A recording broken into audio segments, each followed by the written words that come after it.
नमस्कार, बहुत स्वागत है आपका। मैं हूं आपके साथ सुमित शर्मा। अस्पताल अग्निकांड के मामले में अग्निकांड की जांच फिर से शुरू हुई है।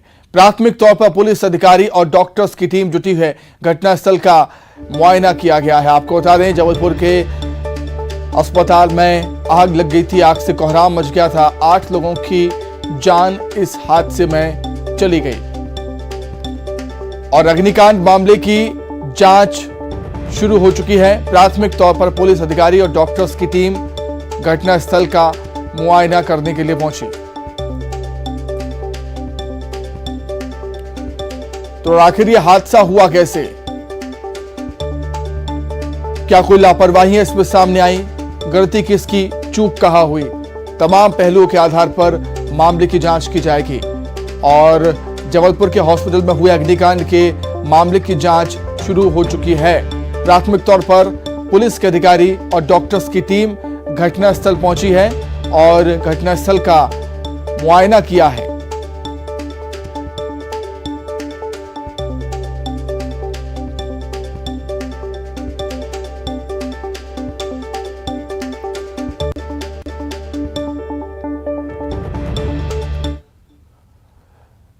तो जबलपुर के न्यू लाइफ हॉस्पिटल में भीषण आग लग गई। घंटों की मशक्कत के बाद आग पर काबू पाया गया। जानकारी के मुताबिक 8 लोगों की मौत हो गई है। मरने वालों में अस्पताल के 3 कर्मचारी भी शामिल।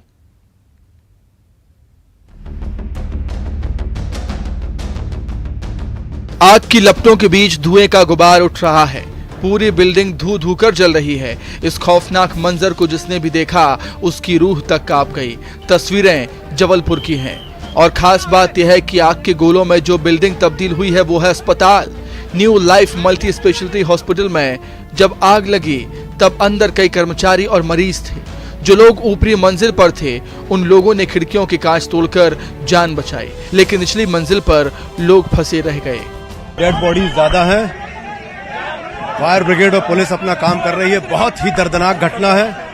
घटना क्यों हुई है, कैसे हुई है पता नहीं, पर मुझे ऐसा लगता है कि संख्या 10 से ऊपर जाएगी। ईश्वर करे, हम लोग सिर्फ अभी ये प्रार्थना कर रहे हैं कि ये संख्या कम से कम हो। निश्चित रूप से जो घटना है बड़ी दर्दनाक घटना है। जैसे ही हमको सूचना मिली थी हमने नगर निगम में फायर की गाड़ियों को कराया था। अभी जो संख्या की जानकारी मिल रही, लगभग 7 लोग खत्म हो चुके हैं। किन परिस्थितियों में ये घटना हुई है उन घटना की हम जांच की मांग की भी करेंगे और अभी मौके में हमारे सभी जनप्रतिनिधि लोग आ चुके हैं।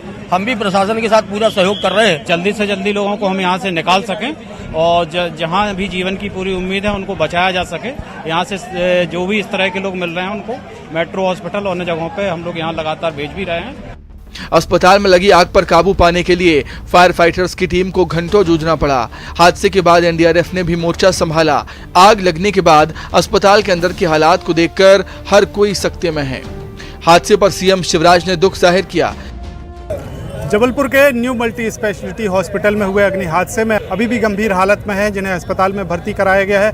उनकी हालत क्रिटिकल बनी हुई है और ये तस्वीरें आपको दिखाना चाहूँगा कि हॉस्पिटल की ये स्थिति बन चुकी है। न्यू लाइफ मेडिसिटी हॉस्पिटल, जिसके ओनर डॉक्टर सचिन गुप्ता बताए जा रहे हैं, और हॉस्पिटल की 3 मंजिला इमारत पूरी तरह से जल चुकी है। अंदर से भी इसी तरह की तस्वीरें देखने में सामने आ रही हैं। साथ ही मृतकों के परिजनों के लिए 5 लाख जबकि घायलों के लिए 50-50 हजार की सहायता राशि का ऐलान किया है। पूर्व सीएम कमलनाथ ने हादसे पर दुख जताया। बताया जा रहा है कि जनरेटर से आग लगी थी, जिसने धीरे धीरे पूरी बिल्डिंग को अपनी चपेट में ले लिया। पूरे हादसे को लेकर सवाल भी उठ रहे हैं। मसलन कैसे एक ही एग्जिट और एंट्री वाले अस्पताल को अनुमति दे दी गई? सुरक्षा मापदंडों का क्यों नहीं पालन किया गया? क्या अस्पताल के पास फायर सेफ्टी की एनओसी थी? क्या प्रशासन ऐसे अस्पतालों का नियमित निरीक्षण नहीं करता? जाहिर है इन सवालों के जवाब जांच के बाद मिल जाएंगे, लेकिन वो नहीं जिन्होंने अपनी जान गंवा दी।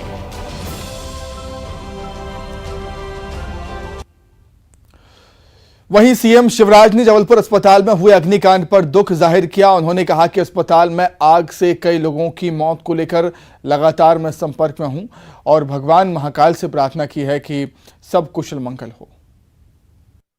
दुखद घटना हुई है। मैं लगातार प्रशासन के संपर्क में हूँ। जो घायल हैं उनके अलग अस्पतालों में व्यवस्था की जा रही है और राहत और बचाव के कार्य पर मैं सीधे नजर रखे हुए हूँ। सर दोषियों पर कार्रवाई कमिश्नर को जांच के निर्देश दे दिए, जो भी दोषी होगा उसके खिलाफ कार्रवाई होगी, घायलों का उपचार होगा और पीड़ित परिवारों के साथ हम खड़े हैं। तो फिलहाल क्या कुछ अपडेट है और पूरा घटनाक्रम कैसा रहा वो हम जानेंगे। सीधे जबलपुर का रुख कर लेते हैं। प्रतीक अवस्थी हमारे साथ जुड़ गए हैं लाइव। प्रतीक, बेहद ही दर्दनाक अग्निकांड ये हुआ जबलपुर के एक हॉस्पिटल में। कई सारे सवाल खड़े करती है घटना, हालांकि जांच शुरू हो चुकी है प्राथमिक तौर पर।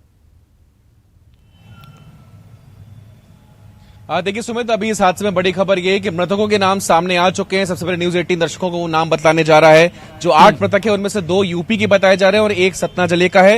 इनका नाम है महिमा जाटव, जिनकी उम्र 23 साल है, ये नरसिंहपुर की रहने वाली हैं। वीर सिंह है, इनकी उम्र 30 वर्ष है, ये आधारताल जबलपुर के रहने वाले हैं। स्वाति वर्मा ये 24 साल की हैं, ये जिला सतना की रहने वाली हैं। तन्मय विश्वकर्मा ये जबलपुर के रहने वाले हैं, जो कि 19 वर्ष के हैं। दुर्गेश सिंह, इनकी उम्र 42 वर्ष है और ये भी जबलपुर के ही रहने वाले हैं। सोनू यादव ये चित्रकूट उत्तर प्रदेश मानिकपुर के रहने वाले हैं, जो कि 26 साल के हैं। अनसुईया यादव ये 55 साल की हैं, जो कि चित्रकूट मानिकपुर यूपी की रहने वाली हैं। और जो 8वीं मृतक महिला है, फिलहाल इनकी शिनाख्त नहीं हो पाई है। जो 2 घायल हैं उनके नाम भी सामने आ गए हैं। अमित शर्मा जो कि बेढ़न सिंगरौली के रहने वाले हैं और दूसरे दीपा यादव ये 40 साल की हैं, ये मानिकपुर बांदा की रहने वाली हैं। तो समझ सकते हैं कि 8 मृतकों की कहीं ना कहीं जो पुष्टि है, न्यूज 18 ने इस खबर को बतलाया था, उनके नाम भी सामने आ गए हैं और जो 2 घायल हैं उनके नाम भी स्पष्ट हो गए हैं। यूपी, सिंगरौली, सतना, ये अन्य अन्य जिले जो हैं इनके नाम स्पष्ट हो पाए हैं। अब लगातार प्रशासन यहां पर मुस्तैद है। जो गंभीर रूप से घायल 5 मरीज हैं उनका इलाज जो है मेडिकल अस्पताल में जारी है।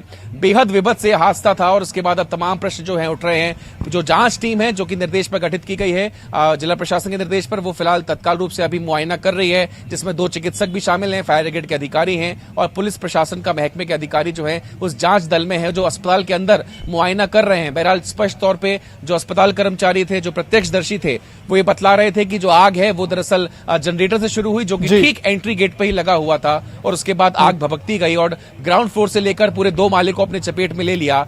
फायर सेफ्टी नॉर्म्स के कहीं ना कहीं अनदेखी यहां पर की गई। एंट्री एग्जिट पॉइंट एक ही था, जो कहीं ना कहीं लाइसेंस का स्पष्ट उल्लंघन बतलाता है। कैसे इन अनुमति दे दी गई, सबसे बड़ा सवाल है और जिम्मेदारी बेशक इस बार तय होनी चाहिए, क्योंकि 8 जिंदगियां जो हैं वो मौत के काल में समा गई हैं। सुमित, ठीक है प्रतीक, बहुत धन्यवाद आपका तमाम जानकारी के लिए, आपका बहुत शुक्रिया। चलिए आगे बढ़ते हैं। इंदौर को केंद्रीय मंत्री नितिन गडकरी ने बड़ी सौगात दी है। 119 किलोमीटर लंबी 5 सड़क योजनाओं का केंद्रीय मंत्री ने शिलान्यास, लोकार्पण किया।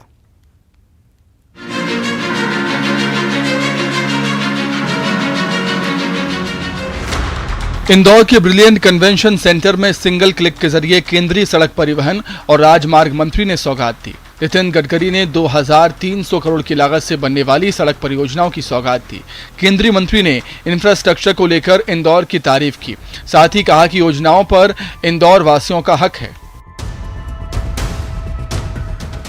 कभी कभी मुझे इस बात का संकोच होता है कि इतने बड़े बड़े शब्दों में जब आप आभार व्यक्त करते हैं, धन्यवाद देते हैं, तो लगता है मैं अपने तरफ से क्या दे रहा हूं, आपका ही आपको दे रहा हूं। आखिर मेरे पास का कुछ नहीं है।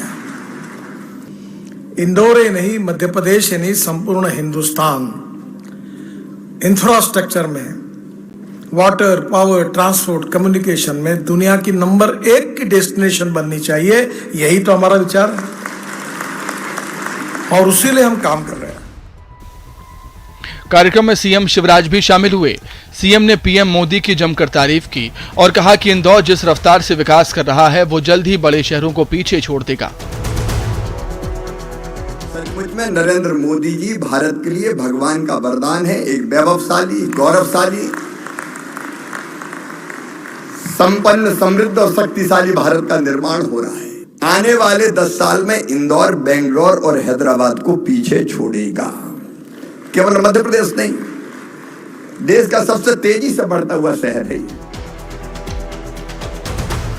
इंदौर में सड़क निर्माण की योजनाओं में 64,000 करोड़ के काम पूरे हो गए हैं।